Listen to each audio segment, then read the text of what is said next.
Alhamdulillah, tsumma alhamdulillah.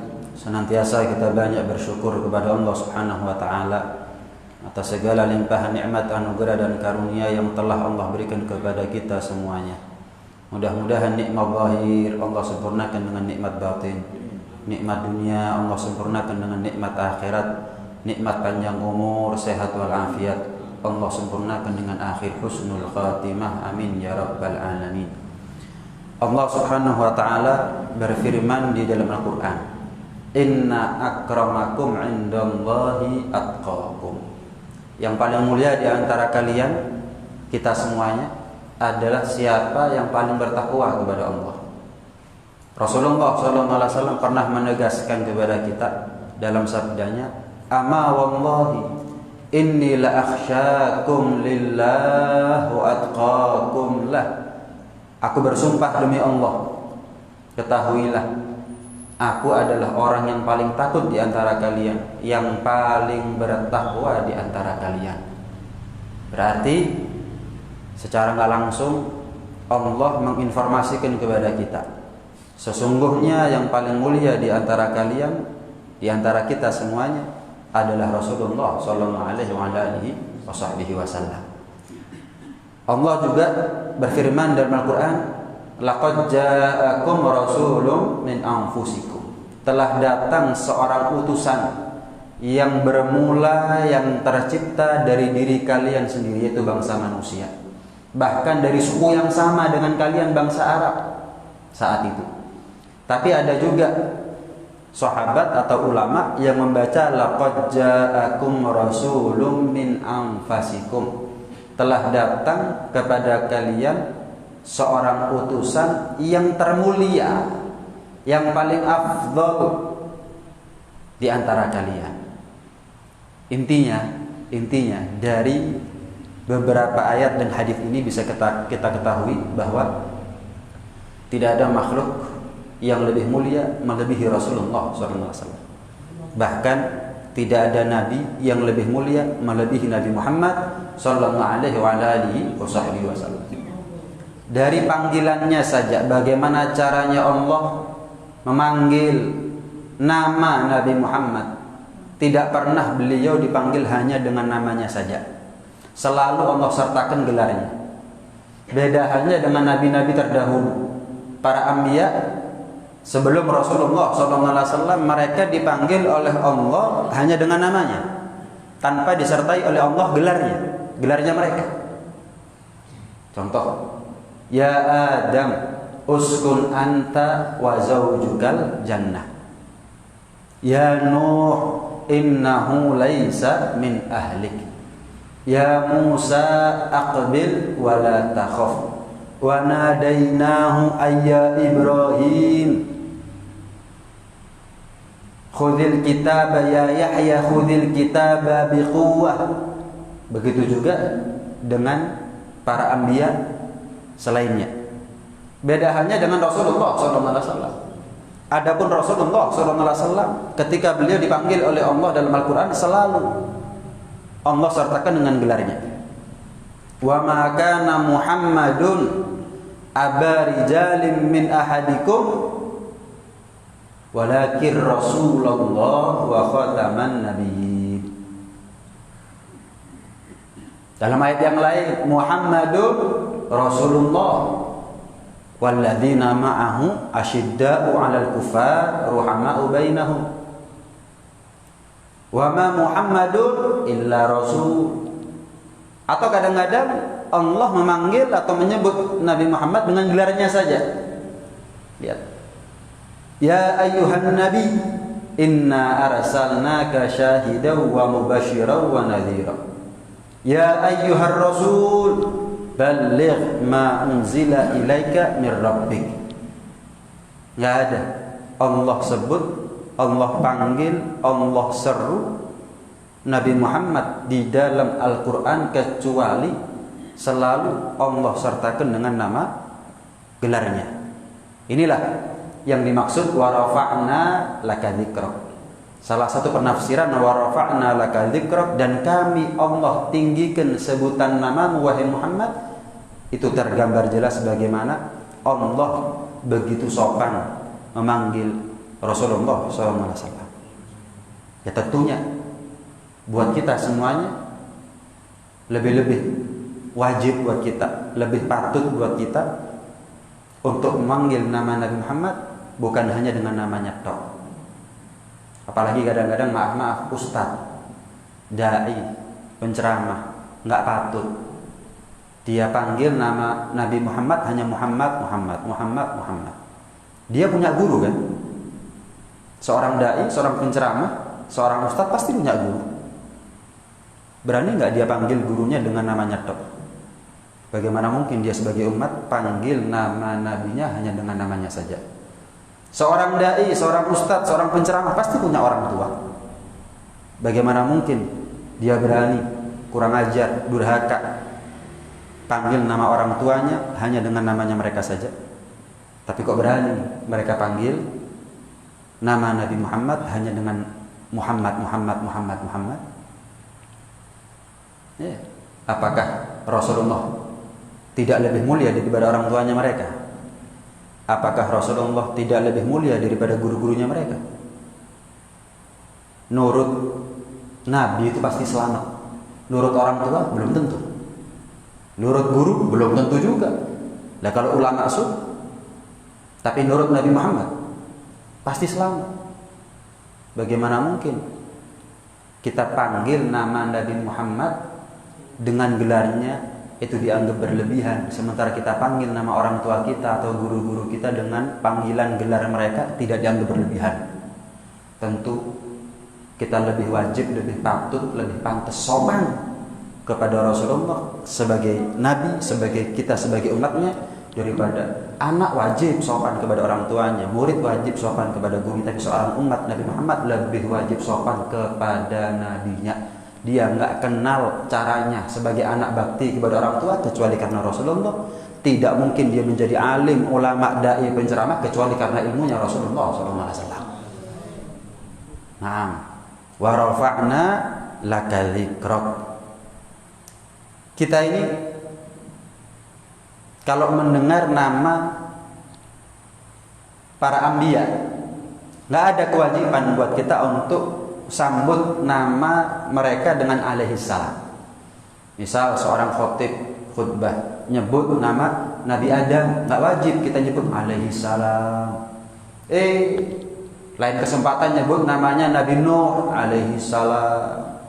Lain kesempatan panggil atau sebut itu khotib namanya Nabi Ibrahim alaihi salam, nggak wajib. Tapi tentu itu adalah merupakan langkah etika bagi kita yang beriman kepada Nabi Adam, kita yang beriman kepada Nabi Nuh, Nabi Ibrahim dan lainnya. Tapi nggak wajib, nggak ada resiko apa-apa. Inna hadza la fi suhufil ula, suhuf Ibrahim wa Musa, nyebut alaihi wassalam boleh, tidak nyebut alaihi wassalam juga boleh. Langsung rukuk juga nggak ada masalah. Nggak ada kewajiban apa-apa. Beda halnya ketika kita mendengar nama Nabi Muhammad SAW. Wailun liman la yarani yaumal qiyamah ya Aisyah. Celaka, neraka Wail, satu lembah ada di Jahannam namanya Wail. Tempatnya siapa? Salah satunya adalah tempatnya orang yang bakhil. Siapa yang bakhil? Man dzukirtu indah wa lam yusalli alaih. Barang siapa yang namaku sampai ke telinganya, tapi hal tersebut tidak membuat hatinya tergugah, kemudian lisannya tergerak untuk menyambutnya, menyahutnya dengan salawat dan sebaik-baik salam kepada Rasulullah sallallahu alaihi wasallam. Jibril pernah naik mimbar, Rasulullah pernah naik mimbar. Naik tangga pertama bilang amin, tangga kedua bilang amin, tangga ketiga bilang amin. Nggak ada yang doa saat itu. Setelah selesai turun dari khutbah, sahabat tanya, ya Rasulullah, aku dengar dari Anda 3 kali amin, sementara kami tidak mendengar satupun doa. Kalau boleh tahu, doanya siapa yang kau amini ya Rasul? Dikatakan doanya Jibril. Aku mengamini doanya Jibril karena doanya Jibril 3 kali, ya aku amini 3 kali. Apa saja itu ya Rasul? Yang pertama, barang siapa anak yang nututi masa tua orang tuanya, tapi dia gagal berbakti kepada orang tuanya, celakalah dia. Ingat, yang doa paling mulianya malaikat, yang mengamini paling mulianya para makhluk. Ada doa yang lebih dahsyat daripada ini. Barang siapa anak yang nututi masa tua orang tuanya, tapi gagal dia manfaatkan itu sebagai kesempatan emas, waktu yang paling tepat untuk bakti sebakti-baktinya kepada orang tuanya, celakalah dia. Nggak ada jarak antara dia dengan neraka kecuali matinya sendiri juga. Waliyadzubillah. Terus yang kedua ya Rasul, yang kedua, barang siapa yang nututi Ramadan tapi gagal mendapat rahmat dan ampunan Allah Subhanahu wa taala, celaka dia ya Rasulullah. Celaka dia ya Rasul. Ya Rasulullah, amin doa. Amin, amin Jibril, amin. Yang ketiga apa? Man dzukirta indah wa lam yusalli alaik. Barang siapa yang namamu disebut di hadapannya tapi tidak tergugah hatinya, tidak tergerak bibirnya untuk menyambutnya, menyahutnya dengan salawat kepadamu ya Rasulullah, celakalah dia. Amin doaku ya Rasulullah. Amin Jibril. Lihat. Jadi ketika kita dengar nama Nabi Muhammad, jangan sampai membisu lidah kita, mulut kita, bibir kita untuk nyaut dengan sholawat dan salam kepada beliau. Kita ini kalau enak-enak makan misalkan, pas enak-enak makan, entah di warung atau di mana, tahu-tahu ada yang panggil-panggil nama orang tua kita, mirip namanya dengan nama orang tua kita. Pasti kita ini kerentek dalam hati. Siapa ini? Panggil nama ayah saya atau panggil nama orang lain cuman mirip namanya dengan nama ayah saya atau ibu saya? Pasti ada, getaran hati itu pasti ada. Kenapa? Nama itu nama yang ada dalam hatinya. Ada kontak batin, ada ikatan emosional, sehingga ketika disebut siapa? Atau kita enak-enak tidur misalnya, sak seriutan terus dengar nama orang tua kita dipanggil-panggil atau nama anak kita dipanggil-panggil, pasti kita ini siapa yang manggil anak saya siapa? Oh ternyata anaknya orang lain cuma namanya saja sama. Oh ternyata orang tua bapak ibunya orang lain cuma namanya aja sama. Ada getaran hati itu ada. Lah bagaimana mungkin kita ini ngaku cinta sama Nabi Muhammad, tapi ketika disebut nama Nabi Muhammad,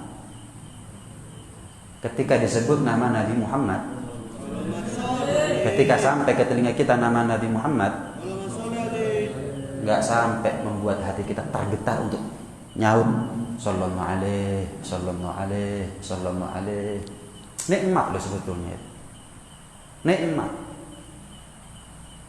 Ukuran cinta kita kepada Rasulullah sallallahu alaihi wasallam itu bisa dilihat dari sejauh mana ketika sampai ke telinga kita nama Nabi Muhammad, kemudian bisa kita otomatis nyaut sholawat. Itu termasuk ukuran cinta. Itu termasuk ukuran cinta, barometer nilai kecintaan kita kepada Rasulullah SAW. Yang ceramah bolak-balik, kesel lalu. Nih, makanya Nabi bilang apa? Bakhil, kikir, medit. Ngetokno keringet enggak, ngetokno duit enggak, obat kok panggone enggak, kudanan enggak, kepanasan enggak. Apa nilainya? Apa nilainya? Dan itu keuntungan buat kita, bukan keuntungan buat siapa-siapa. Kakean, kesel, itu ngaku cinta, tapi capek. Sallallahu alaihi, itu kan 1 detik. Mengeluh capek. Ukuran cinta. Ukurannya cinta. Kalau kita ngaku capek, ya berarti kita capek cinta sama Nabi. Bosen cinta sama Nabi. Enggak begitu. Beda dengan nabi-nabi yang lain. Nggak wajib sebut alaihissalam.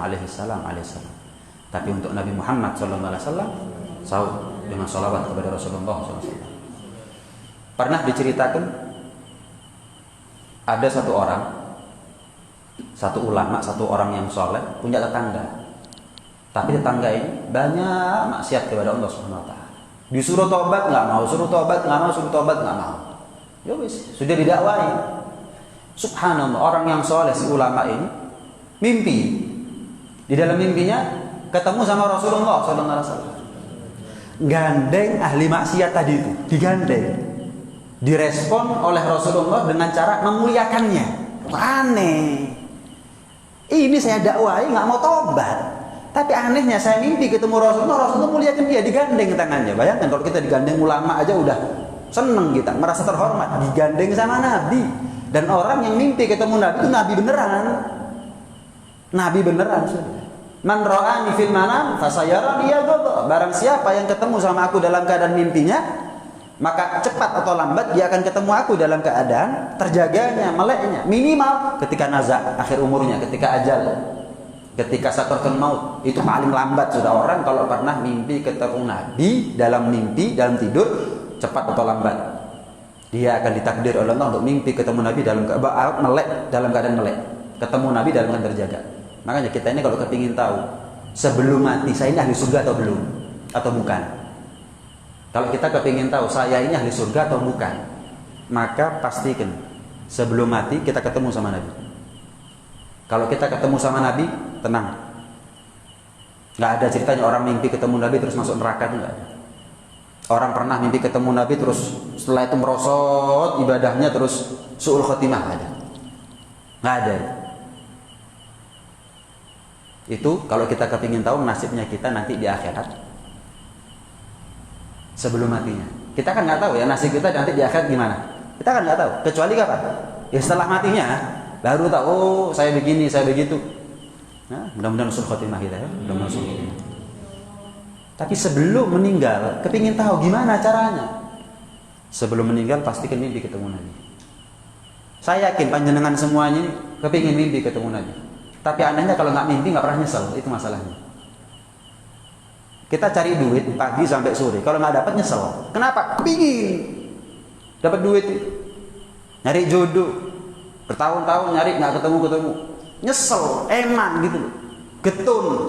Kok nggak dapat sih? Saya sudah kerja, saya sudah berusaha untuk mapan, kita ini kepingin ketemu Nabi.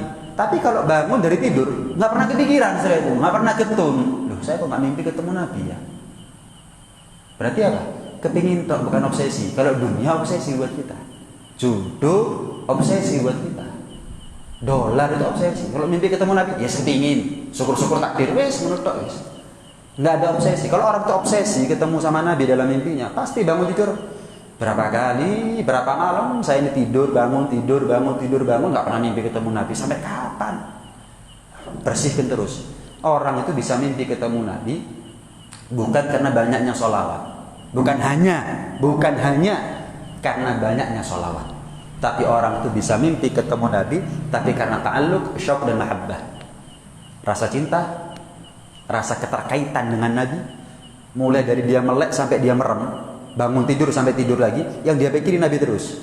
Oh Nabi itu kalau masuk jeding gimana, kalau keluar jeding gimana, kalau melepas baju pakai baju gimana, Nabi itu kalau keluar rumah masuk rumah gimana? Nabi itu kalau naik kendaraan apa yang dibaca? Nabi itu kalau sholat gimana? Terus yang dipikiri adalah Nabi sampai tidur. Nabi itu kalau tidur ngadep kemana? Nabi itu kalau tidur sebelumnya ngapain? Nabi itu kalau tidur baca apa? Terus ini yang bikin orang tuh mimpi ketemu Nabi, bukan sholawatnya. Kita ini kalau sholawatan mungkin ada yang punya amal ribuan kali kita sehari sholawat. Dan puluhan, ratusan, ribuan. Pertanyaan udah tembus mimpi ketemu Nabi. Kalau belum, ada yang nggak beres berarti. Bukan sholawatnya yang nggak beres, yang sholawat yang nggak beres. Apa sebab? Karena hatinya nggak nyambung, nggak connect dengan Nabi SAW. Buktinya apa? Bukti yang paling kental. Bangun tidur, ya sudah. Bukan terus getun, nyesel. Kenapa nggak mimpi lagi ya? Kenapa lagi-lagi saya nggak mimpi Nabi? Nggak kepikiran, nggak nyesel. Ya itu. Kalau ulama dulu, ya Al-Habib Ali bin Muhammad bin Husain Al-Habsyi pernah ngasih ijazah untuk mimpi ketemu Nabi. Baca Allahumma sholli wa sallim ala sayyidina Muhammad miftah babi rahmatillah adada ma fi millah salatan wa salaman daimaini bidawami mulkillah wa ala ahlihi wa sahbihi. Jelas ini ya? Satu di antara yang datang hadir pengajian saat itu tanya, ya Habib dibaca berapa kali? Sekali, pokoknya nyambung hatinya cukup. Sholatan yattasil biha ruhul musalli alaihi bih. Satu sholawat, asal nyambung, connect hatinya dengan Rasulullah SAW, itu cukup sudah. Nah, ya kita ini ribuan kali Macam-macam majelis kita hadir, majelis A sampai Z kita hadir. Mulai dari Lawang kita pernah hadir, sampai Sumber Manjing kita pernah hadir, sampai luar kota kita pernah hadir majelis maulid. Udah tembus mimpi ketemu Nabi. Pertanyaannya kalau enggak, pernah nggak kita ini kepikiran, kok nggak mimpi ya, kok nggak tembus ya? Apa ya? Itu tadi. Apa? Taluk, keterkaitan antara kita dengan kita ini ngaku cinta, tapi pembuktiannya, salah satu pembuktian Qadru bil insan minal habib sallallahu alaihi wasallam qadru muta'aba'atilah. Ukuran kedekatan seorang manusia dengan nabinya Nabi Muhammad sallallahu alaihi wasallam adalah sesuai dengan bagaimana dia mengikuti dan meneladani Rasulullah sallallahu alaihi wasallam. Ya. Cinta, buktinya apakah kita meneladani Rasulullah? Hal-hal yang remeh aja, hal-hal yang sunnah. Remeh karena gampang, ya bukan pahala yang remeh. Enggak, bukan karena sunnah remeh, enggak. Remeh karena gampang, hal-hal yang gampang aja. Nggak ada. Kita keluar masuk masjid mana pernah bingung, ini jangan sampai keliru masuk kaki kiri, ini jangan sampai keliru kapan keluar masuk kaki kanan, ini kalau pakai sandal jangan sampai kaki kiri duluan, kalau melepas sandal jangan sampai kanan duluan, saya jangan sampai sholat nggak bawa siwak, HP saya bawa, dompet saya bawa, semua saya bawa. Kapan sholat nggak butuh dompet, dompetnya dibawa. Kapan sholat nggak butuh HP, HP-nya dibawa. Kapan sholat butuh siwak, siwaknya dibawa. Tahunan nggak pernah beli siwak. Cinta dari mana? 10.000 gak itu, 10.000 gak dibeli. Alasannya macam-macam. Cinta dari mana? 10.000 siwakan selesai. Dan itu untung-untungnya dia, untung-untungnya Rasulullah. Gak dibeli. Pakai sandal terserah, masuk rumah terserah, keluar masuk kamar mandi anaknya nggak dididik, jangankan anaknya dirinya sendiri. Dari mana? Jangankan yang sunnah, yang haram, terjang, halal, yang wajib, terpaksa, formalitas. Mau sampai kapan? Durhakanya anak kepada orang tua. Lah gimana kalau durhakanya umat kepada nabinya? Mesti diajar-ajari sudah. Dipenting-penting kita nggak penting-penting Nabi. Ya, sunnahnya terlantar. Syariatnya dilakukan terpaksa semuanya, yang haram halal semuanya, sementing duit, sementing jabatan, sementing mau sampai kapan? Mau sampai kapan? Yakin kita ini diakui sebagai umatnya Nabi? Yakin cintanya kita ini bukan cinta yang bertepuk sebelah tangan? Jenengan kapan chat WA diwocot tok sama yang kita chat terus gak dibalas, pegel apa enggak?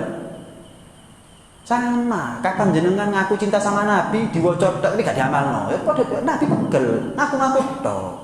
Ngaku-ngaku tok. Nah, ini pentingnya. Ini pentingnya. Ya, ini pentingnya. Ini baru kita bahas namanya Rasulullah SAW saja. Jadi jangan pernah capek-capek.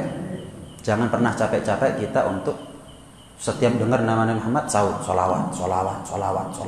Ya bukan berarti nunggu cinta baru sholawat sama Nabi. Ya sholawat terus sampai cinta. Bukan berarti nunggu cinta baru ngamalkan sunnahnya Nabi. Amalkan terus sampai cinta. Bukan nunggu kaya baru sedekah terus sampai kaya. Bukan nunggu khusyuk baru sholat terus sampai khusyuk. Kalau nunggu khusyuk baru sholat ya nggak sholat kita. Nunggu kaya baru sedekah, nggak kaya nggak sedekah kita. Nunggu cinta baru sholawat, akhirnya nggak sholawat wala cinta kita. Nunggu cinta baru ngamalkan sunnah, ya akhirnya nggak ngamalkan sunnah dan juga nggak ada pecinta kita. Nggak bisa. Kita ini kapan sholat ngomong sama orang kan hukumnya haram ya. Batal sholatnya kita kalau kita bicara sama manusia. Kita sholat, ada yang ketok-ketok pintu, assalamualaikum, kita jawab waalaikumsalam, batal sholatnya kita. Kita sholat, sebelah kita ini bersin, kemudian kita doakan ya rahmukallah, batal sholatnya kita. Mendoakan yang bersin, jawab salamnya yang ucap salam, batal. Ngomong assalamualaikum, waalaikumsalam, ya rahmukallah, batal. Kenapa? Karena ada kaf khitab, assalamualaikum, waalaikumsalam. Kalau waalaihi salam nggak batal. Tapi kalau waalaikum itu lamanya lawan bicara. Berarti kan ngomong sama manusia dalam sholatnya. Yarhamukallah batal. Tapi kalau yarhamuhullah kata ganti orang ketiga nggak batal. Sama. Kapan kita sholat nggak boleh ngomong sama siapapun. Tapi kan wajib kita ngomong sama Nabi. Juga bisa kok dalam sholat kita wajib ngomong sama Nabi. Assalamu alaika ayuhan nabiyyu wa rahmatullahi wa barakatuh. Entah kita merasa hadirnya atau tidak hadirnya Nabi, entah kita sadar atau tidak, kita merasa atau tidak, kita ini wajib kapan sholat untuk menegur sapa Rasulullah sallallahu alaihi wasallam. Assalamu alayka ayuhan nabiyyu wa rahmatullahi. Kan itu doa. Apa bedanya dengan yarhamukallah dengan assalamu alayka? Beda. Kenapa? Ini untuk Nabi sallallahu alaihi wasallam, ini untuk manusia selain Nabi. Batal. Yang ini nggak dibaca, nggak disapa, nggak ngomong sama Nabi justru batal. Diganti assalamu alaihi. Kan nggak boleh Ustaz ngomong di dalam sholat assalamu alayka, berarti nggak boleh kan, ya sama ya hamukallah, nggak boleh. Terus gimana? Ya assalamu alaihi, batal sholatnya justru. Wajib assalamu alayka. Kullama dzukirtu dzukirta ma'i. Makna tafsir yang lain daripada wa rafa'na laka dzikrak adalah setiap aku Allah disebut sebagai Tuhan, maka engkau Muhammad disebut sebagai utusan. Ya ayuhan nabiyyu wa rahmatullah wa barakatuh. Abdullah wa rasuluh. Kan begitu. Subhanallah. Ini namanya kita ini kalau punya anak lagi misalkan ya, dikasih nama Nabi Adam, kasih nama Ibrahim, kasih nama Soleh, kasih nama Musa, kasih nama Idris misalnya. Bagus, tapi nggak ada fadilah khusus. Tidak ada fadilah khusus. Oh, siapa orang tua yang ngasih nama anaknya Musa dapat fadilah begini? Nggak ada. Ngasih nama anaknya Idris begini? Nggak ada. Tapi untuk nama Nabi Muhammad SAW banyak riwayatnya. Dalam Musnad Al-Harits dikatakan, "Man kana lahu thalathatun minal walad." Barang siapa yang punya 3 anak laki-laki, walam yusammi ahadahum bi Muhammad, dan tidak satupun anak laki-lakinya diberi dengan nama Muhammad. Dikasih anak pertama dikasih nama lain, bukan nama Muhammad.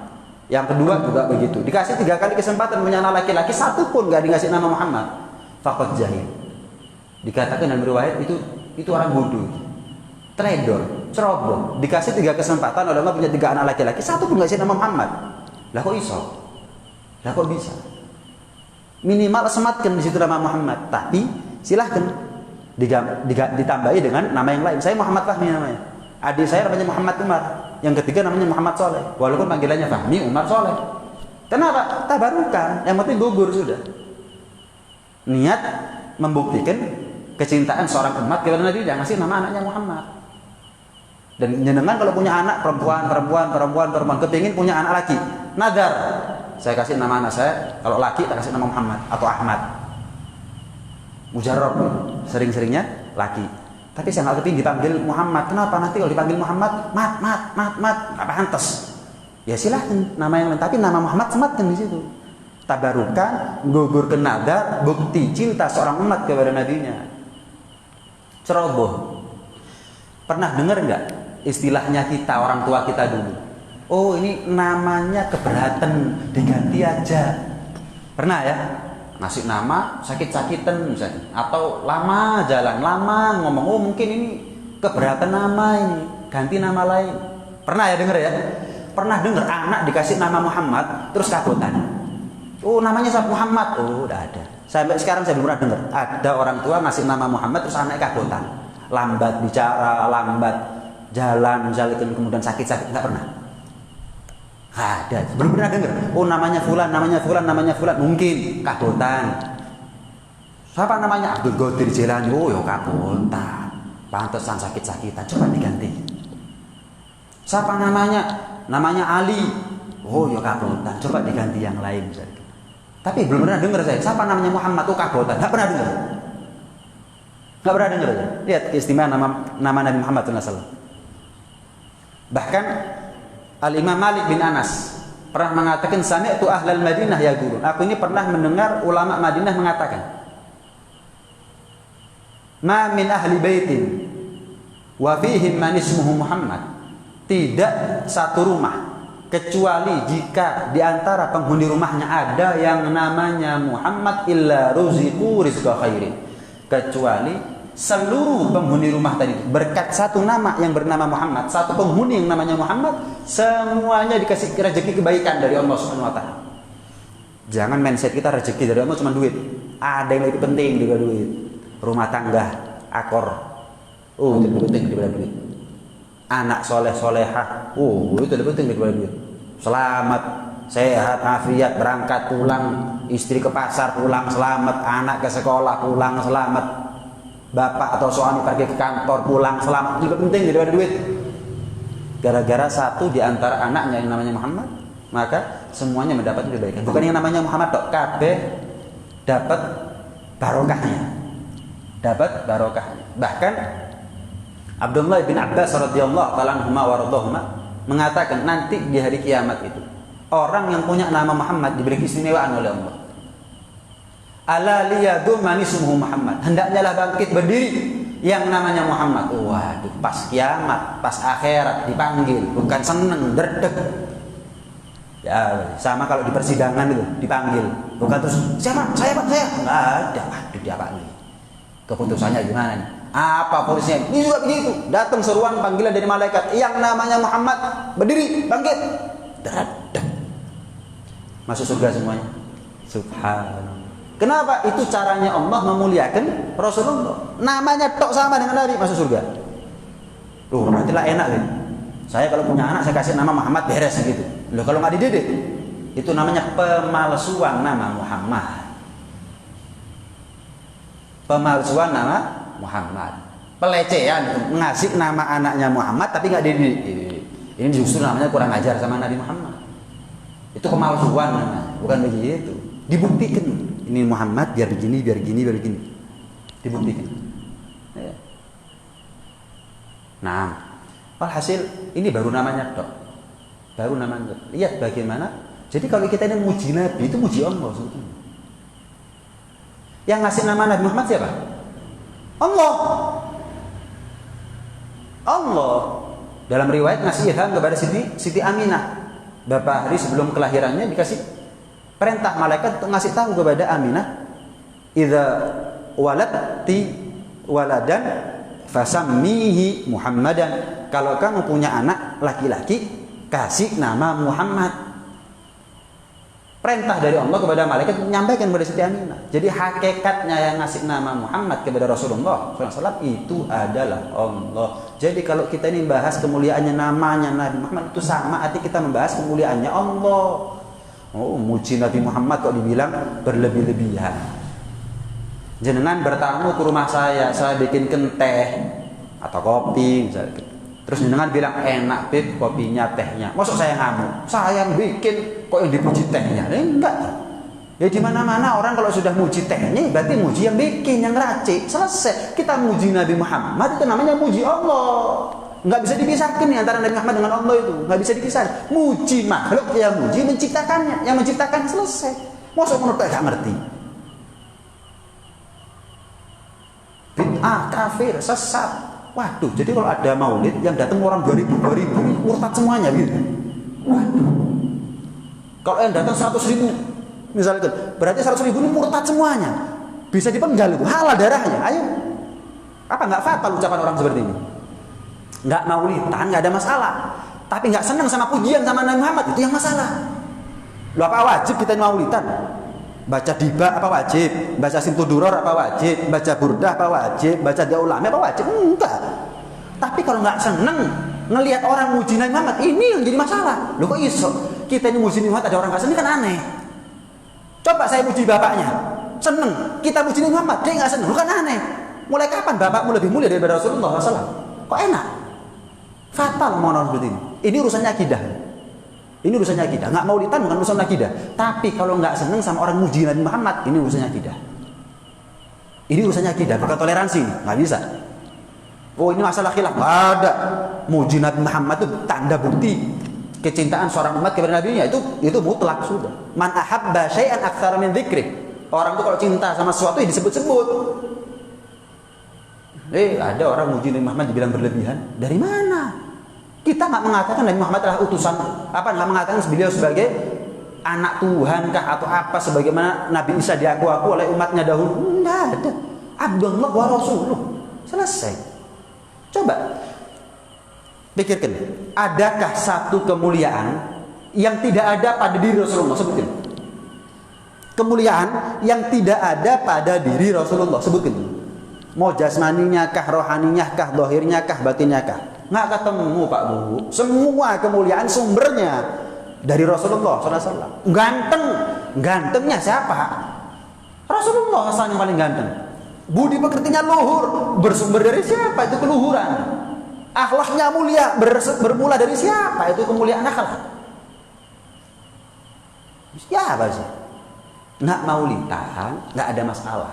Tapi kalau ngurang-ngurangi kemuliaan Nabi itu yang masalah. Kita melebih-lebihkan kemuliaan Nabi nggak boleh. Tapi ngurang-ngurangi juga nggak boleh. Hati-hati.